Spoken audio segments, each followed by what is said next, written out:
analog and VHS horror is among some of my favorite forms of horror. I mean, you could probably tell that by the use of a VHS filter in my videos, though that's also just an aesthetic choice. So when I heard there was a story put together with an interesting narrative that involved Sonic, I had to find out more. Sure, this video took a while to get around to, but it's finally time. Today, we're going to be taking a closer look at the story of NeedleMouse and how it took a relatively bad story and recreated it into something unique and interesting, along with being beloved by many fans. This series is made by Shut Up JoJo, but let it be known that it has been deleted off their YouTube channel, but there have been re-uploads by a user named Paraparapaboy.exe. The reason for it being deleted is unknown, but there is a reimagining/reboot for the character known as Speed Duo 64 Sonic. While I won't be covering it in this video, I will be going over each of the episodes in the NeedleMouse series and saving the reboot for its own video.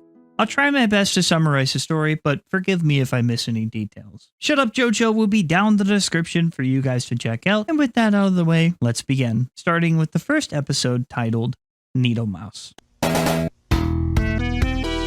The video starts us at Marble Hill Zone, and it's not long before a pair of eyes reveal themselves, interrupting the music of the stage, showing us something is off. Following this, text appears reading as follows. I'm trapped. I've been trapped here for 30 years. Do you know how long that is? For you, I can imagine time flew by. You have a family?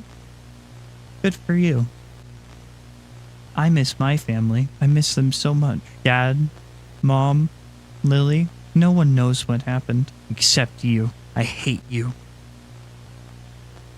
You took everything from me. But don't you worry, Luther, because I'm coming for you. So, we know this is directed at someone named Luther, and that he may be responsible for what happened to this entity that holds hatred for him. This sets up the narrative pretty well, and I think it's really cool because it puts you in the shoes of Luther, almost as if this entity is talking to you at first, which adds to the creepy factor. The video ends with the entity threatening to find Luther. A jump scare plays, and he suddenly got to the end of the level. So, we have our protagonist who stumbled upon this entity while presumably watching a VHS. He has ties to the being, and it doesn't just flawlessly put him into the game. This entity has meaning, it has a purpose, and while what happened with Luther isn't clear yet in the story, we know we'll likely be following him throughout it all. Compared to the original Sonic.EXE, where there was no ties to the characters, just a scary Sonic wanting to torture their souls, which can work in some stories, but NeedleMouse gives us a reason to care. You want to find out what this entity is talking about, so naturally you want to watch more, leading us to the second episode called Coming Soon. Sonic and one pawn of evil. Knuckles to play in a Sonic Evil. New worlds and Sonic Evil. Rise endings.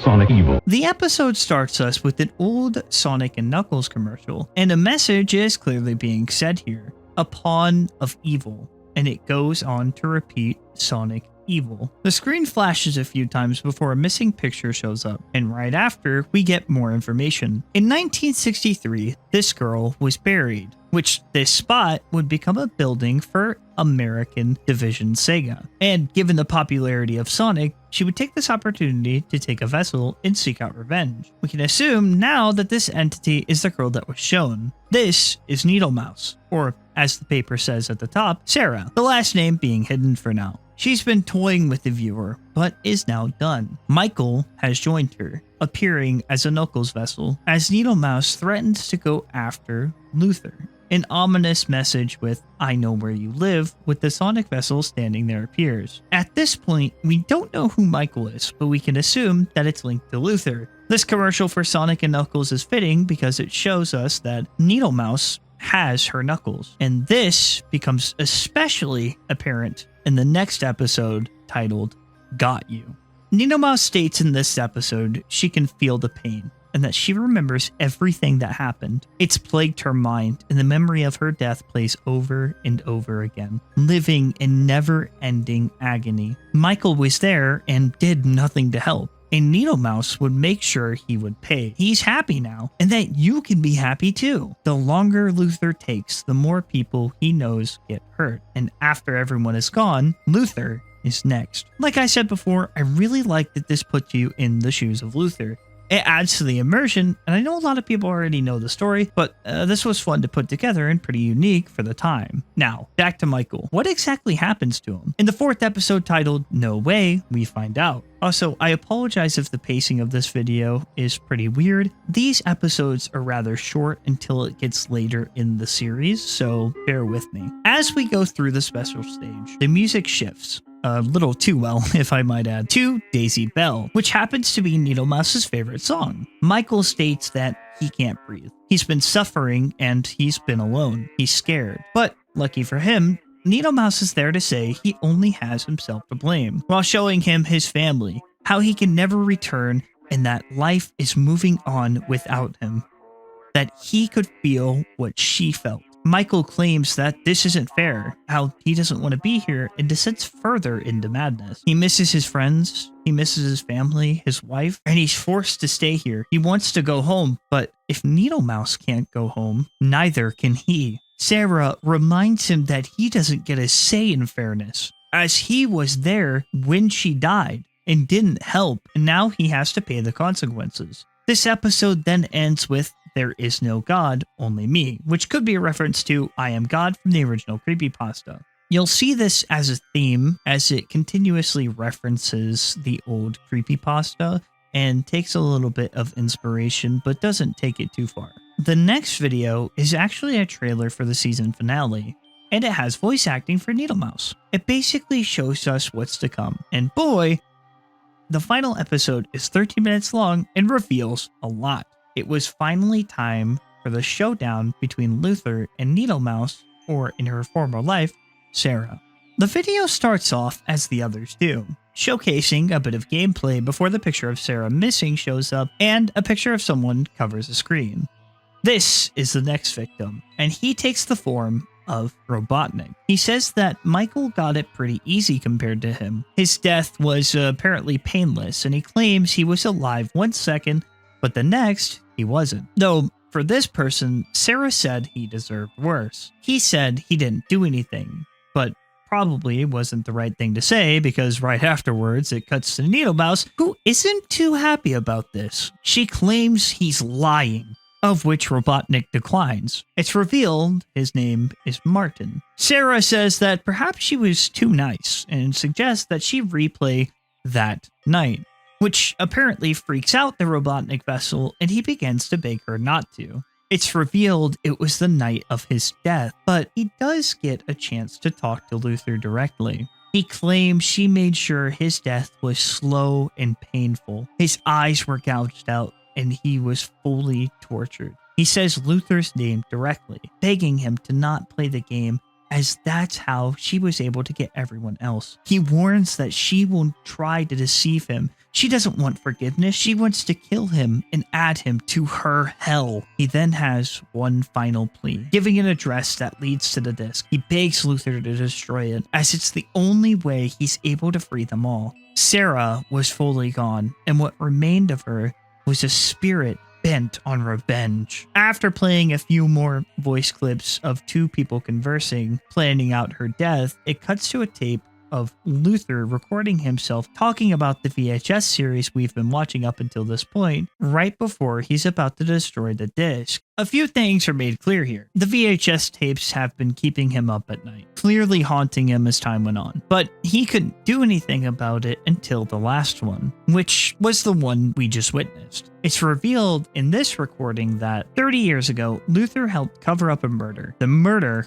of Sarah. He used to have a group of friends called the Fun Gang, where they would often hang out and enjoy each other's company. This group was made up of Martin, Michael, Luther, and of course, Sarah. They had planned a little college party, but one thing led to another. Too many drinks were involved, and Sarah was killed. Luther claims he doesn't know who dealt the final blow, but ultimately, that doesn't matter. The damage was done, and they needed a place to hide the body, and they would choose the lake to dump it. The place where Sega America would be built. Luther then drops a bit of a bombshell, saying she uses the mascot of the company he works for. So now we know that Luther works for Sega. He goes to say he regrets his actions, that what he did was wrong. What they did was wrong. And by destroying the disc, he could set everyone free and he could be forgiven. The reason he's recording this is just in case things go wrong and he dies. And things do actually go wrong. The disc is somehow able to move itself and the game begins to play. Sarah, 30 years later, was finally able to do it. She has the soul of Luther. Just like old times, they were all together again. Luther was in her world, and it's here the famous line from the original Creepypasta is used. It then cuts to a photo with all of them together. And you might notice something right away. The name Susie is there instead of Sarah. Don't let this confuse you, as her actual name is Sarah, but this was an accident. Deltarune had a group called the Fun Gang, and Susie was a member there. So shout out to my Deltarune fans. The last image is one of Sonic and Tails, with the words "Together Forever" on screen, ending the first season. This improves upon the original Creepypasta in so many ways, while also offering something completely unique. But was this truly how it was supposed to end? Everyone suffering in Sarah's hell forever? Does she stop at just the friend group, or does she not feel satisfied with just this? Well, that is where the final season, Season 2, comes in. The Season 2 intro basically has Sarah stating that she used to hate that night, but now that everyone was together, she felt powerful. That she was their god now, and nothing they could do could contest that. It then cuts to a voice message, which the name is notably Tom. Likely a reference to the original Creepypasta. The caller then goes on to ask Tom to come over, and he says it goes way deeper than they think, thus marking the return of NeedleMouse. And what comes after is a compilation by Speed Duo 64. Now, this isn't to be confused with the reboot, as they are separate. This call will be important later, but not quite yet, as we move on to the second episode. This all takes place in 2008. A cute little intro plays, and it has that really old YouTube vibe. I'm not sure a lot of people know what I'm talking about, but it had that like blue background with white text thing. The screen shows that it's Tom, and that him and Kyle have been busy with school. These two together making up Speed Duo 64. They go on to say they got some cool Sonic merch, which to be fair, I wouldn't mind having this personally. Then again, I'll take any Sonic merch. The spelling here seems to be bad intentionally to add personality to the video, and it may have just been cool at the time. And they go on to show screen caps of a game they found, which they took as a beta disc, but was actually the cursed NeedleMouse disc. People have apparently been asking why they haven't recorded the game, if it was real. And in response to this, the video suddenly shifts tones. The bad spelling has stopped, and he responds with, "Don't you think we tried?" And after this, it shows Tails just standing there. But this isn't Tails. We know that this is Luther, and it shows us looking at the picture of his friend group. It then cuts to a scene with Sarah talking to someone, presumably Luther, her giving some advice, and eventually inviting this person to a party. He agrees to come with, and she says they'll be friends and together forever. It cuts back to Luther, who appears to be listening to someone from the other side of the light. This person, of course, is Thomas. He needs to reach him, but NeedleMouse won't let that happen. She says to keep things interesting for her, while a Ben Drowned-esque looking picture of Sarah, or at least that's the vibe I had, reveals itself. It's here we find out that Thomas, or Tom, is Luther's son, and NeedleMouse may have her eyes on them next. Moving on to episode 3. This episode starts off explaining how Sarah was feeling alone, how over 30 years she grew to resent her old group. She just wanted to spend time with her friends. She wanted to go back to spending time with her girlfriend. She felt betrayed that everyone was moving on with their life without her. It shows Kyle calling Tom. saying that they should stop. This was going too far. Details about Tom's father were showing up in the game. Tom decided to leave the game with Kyle while he came across a strange VHS. But looking into this would be a mistake, as Sarah was able to manifest in the real world, brutally killing Kyle, giving him a slow and painful death. NeedleMouse states that she is complete, but for some reason, she didn't feel like it. She's unsure why she's not happy. I mean, after all this, she got what she wanted. She got revenge. So what's stopping her? Kyle is now the vessel of Mecha Sonic MK1. And this moves us to episode 4. Luther is hell-bent on making sure no one else falls victim to Sarah, and he will protect his son. Thomas feels lost after losing his best friend, but his father is there on the screen, trying to reach out. Sarah, in the meantime, is actually feeling conflicted. She feels hollow after this kill, whereas before she felt she was enacting justice. Now she just feels nothing. It's like someone is influencing her to keep going. We won't find out who that is just yet, as there's a fight going on. Tom notices that the game was suddenly playing itself, with the vessel of Kyle fighting Sarah. Kyle loses the fight, and Sarah notices Tom and attempts to kill him. However, it was Luther's time to finally fight back. Before she's able to, Luther steps in and takes the fight back to the game. What plays out next is actually a really cool sequence, and the animation here is awesome to see. The art style is pretty unique, and I gotta say, I've loved this take so far. Luther tries to reason with Sarah, asking her to just let it go. After all, it's only going to cause her more suffering. Now it's a chance to leave this behind them. And as she's about to crack, as she's doubting, that voice returns. It assures that Sarah is right, and that Luther wants to take away her chance at happiness. This entity says who is he to tell Sarah what she can and can't do, adding fuel to the fire. This entity tells her she shouldn't feel bad.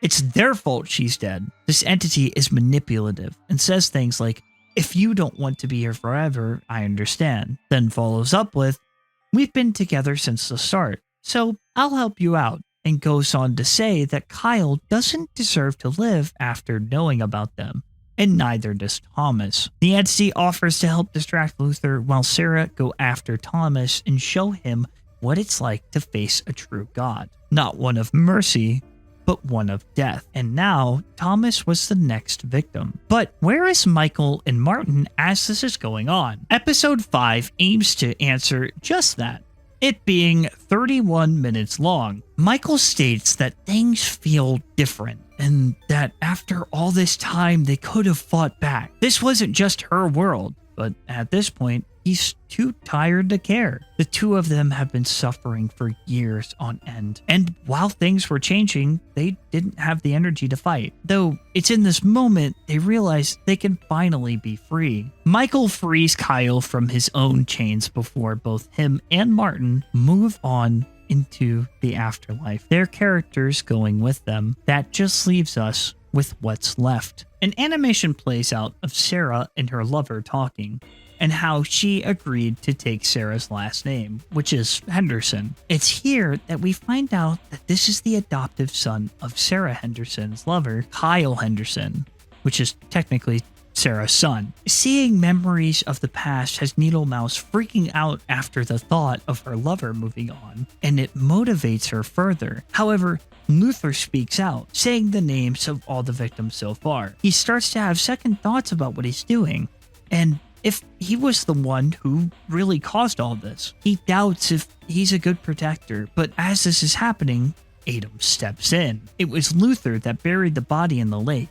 It was Luther who told everyone to stay silent. As this entity reminds Luther of all this, he only wanted to make sure Sarah could take no one else, but something happens as Adam is showing himself to Luther. A new entity is born. This being is known as Del. It tells Luther to rest his soul. He feels like he can't yet. Like he's no better than Sarah. It's not until Kyle comes along that he actually reassures him. He tells him that forgiving himself will never erase the pain, but that's okay. Everything is going to be okay. And With that, Luther is able to find peace and finally move on. There was still a conflict happening.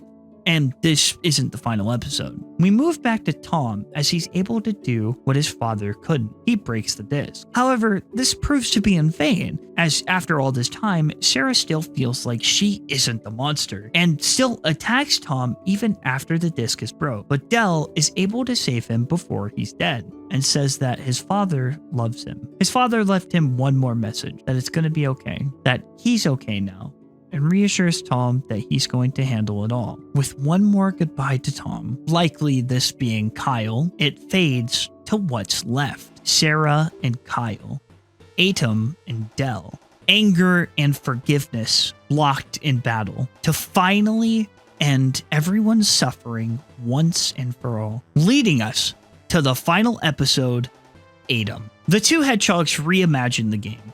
Dell is using Kyle's vessel to fight and expose Atom for what he is. Dell is able to get an upper hand, but despite Dell pleading with Sarah to let go, Atom still remained and still persisted. Atom forced the body to go back to control of Kyle, and as this happened, both Atom and Sarah attacked. This left Kyle in the same position as he was when he died in real life, repeating his death. It's this moment Sarah realizes that everything she's done was wrong. Her killing was selfish, and it led to her killing an innocent boy, her own son, over something he had nothing to do with. She finally understands that she's no better than the people who started this. And now it's time to move on. Sarah decides to let her soul rest. Atom was created out of her hatred, but as she said goodbye, he was numb. We see an endless white field with Kyle waiting. Sarah, able to see clearly now, realizes